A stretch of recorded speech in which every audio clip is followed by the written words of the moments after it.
Sa CCTV na ipinakita ng binangon ng PNP sa ABS-CBN News, makikita ang suspect na unang sumilip sa counter ng convenience store.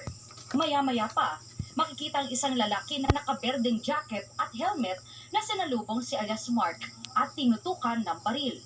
Hindi siya nagpatinag at nakipambuno sa hold-upper. Pinagsusuntok niya ang suspect hanggang sa humandusay na sa sahig ang kawatan. Kalaunan, sumaklolo na ang isa pang hold-upper at pinalo ng bote sa ulo si Mark. Nilapitan po ako sabi sa akin. Pre, hold up to. Kapit ako sa balikat, putok ng baril sa tigilid. Sasabay ka sa po. Nagulat po ako, sabi ko sa sarili ko. Pambihira, nagtatrabaho maayos dito na ipaglaban ako para sa buhay. Ako na inaasahan ng parents ko. Mali, sabi ko, mamatay ba ako ng walang dahilan? Mapuputokan ba ako ng baril ng walang dahilan? Kaya na po bahala, ama ko. Nilabanan ko po.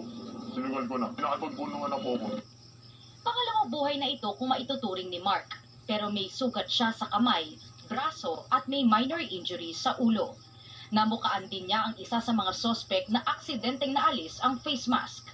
Agad nahuli at nasampahan ng reklamong robbery hold-up at physical injury ang lalaki na napag-alamang may nakabinbing ding kaso ng pang-hold-up sa iba pang convenience store.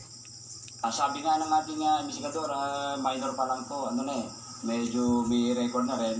At talagang ito yung linya niya, yung pang-hold up, mga convenience store. Labis na manghinangaan ng PNP ang katapangan ni Mark at pinangaralan ng Rizal Provincial Police. Dati ring criminology student si Mark at may background sa martial arts bago siya napilitang tumigil sa pag-aaral para magtrabaho para sa lola na may sakit. Sa kasabaang palad ay namatay ang kanyang lola at kalilibing lang kahapon. Opo ma'am, napakalaking bagay yun kasi sabi ko po, survival po yung ginawa ko at napagbigyan naman po ako ng ama natin sa taas. Kaya maraming salamat po, Panginoon at ama namin. Pero may paalala naman ng PNP sa publiko lalo na kung walang background sa self-defense. Voluntarily bigay na nila.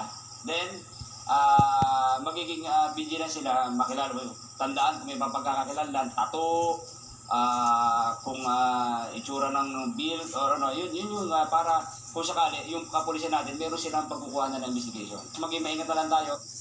May alok naman ang PNP na pabuya sa sino mang makapagtuturo o makapagbibigay ng impormasyon sa kinaroroonan ng isa pang nakatakas na suspect. Liza Aquino, ABS-CBN News.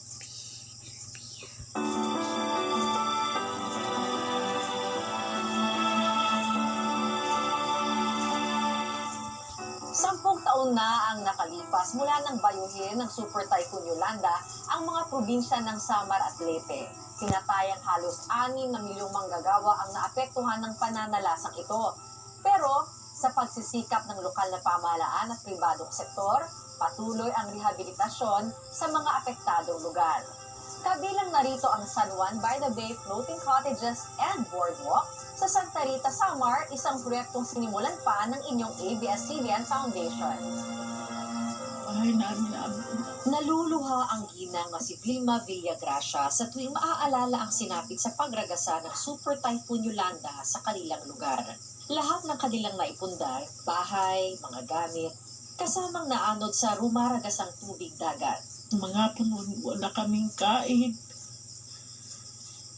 Tapos, pag uwi namin ng bahay, wala kaming matulugan kasi ngayon namin putik ang nasa loob ng bahay namin.